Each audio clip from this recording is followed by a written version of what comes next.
everyone! I am going to try and keep this video quite short for multiple reasons. Firstly, at the moment, very unusually, Great Britain is hotter than the sun. Secondly, I'm really struggling with hay fever at the moment, and so my throat is super duper sore and I don't want to talk for too long. Unusual for me, I know.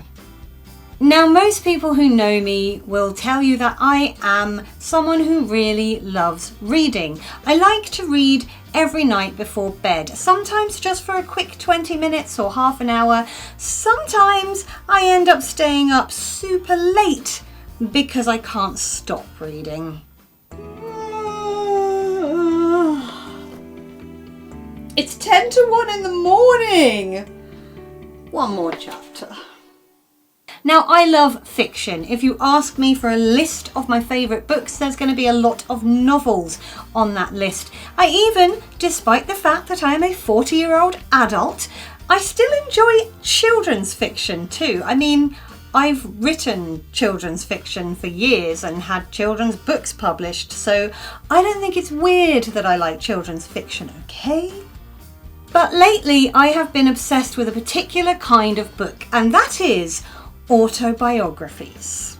Now, when I say that, I mean an actual autobiography, not some ghost-written celebrity rubbish. Thank you so much for coming to the launch of my new book. I am so excited about it. So, has anyone got any questions for me? So how about you give us an example of the kind of stories we can expect to read in this new book? I haven't actually read it, babe, so I've got no idea. What am I like? I started this year by reading Bob Mortimer's autobiography, and I have literally just finished the third instalment of the late, great Paul O'Grady's autobiographical series. And there have been several others in between, obviously including the first two books in the Paul O'Grady series. I've read other kinds of books in between these autobiographies, but I'm really fascinated by reading that kind of thing at the moment.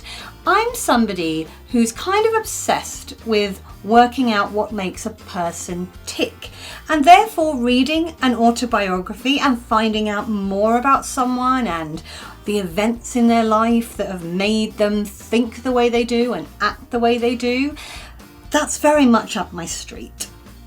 There's just something really interesting about reading the life story of a person whose music you really enjoy listening to, or who you like watching on TV, or even just whose work you have admired over the years, whatever field it is that they work in.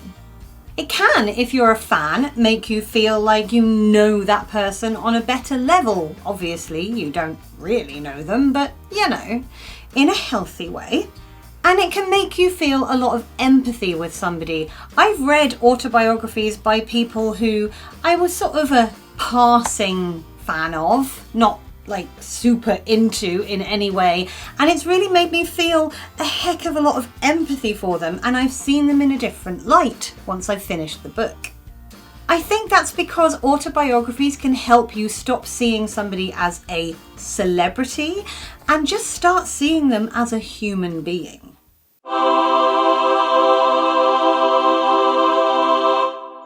It stands to reason that since I'm completely obsessed with autobiographies at the moment, that I also love a good biography.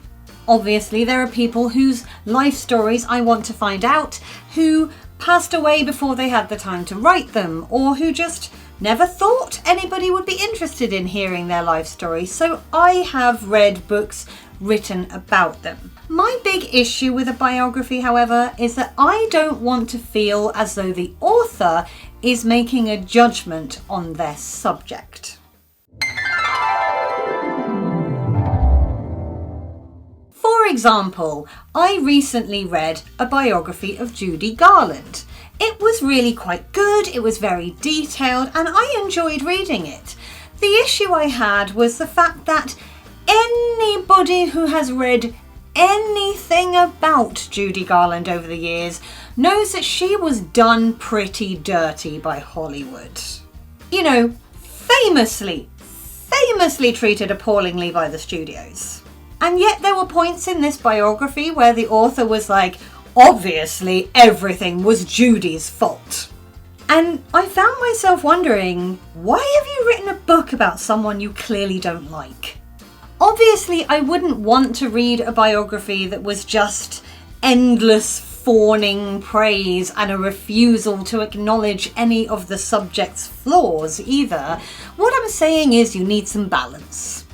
And the only other issue that I have with reading autobiographies or biographies before bed is that it does tend to make me want to write mine. Nobody needs that in their life. I was born in a place called Hereford. No, I'm too boring. No offence to Hereford. So, keeping it nice and short, have you read any good autobiographies or biographies lately? If you have, please make me some suggestions in the comments because I'm always looking for something new to read. Currently, I have just begun Jarvis Cocker's book, Good Pop, Bad Pop, which my friend Kirsty has lent me, and I am very much looking forward to getting stuck in.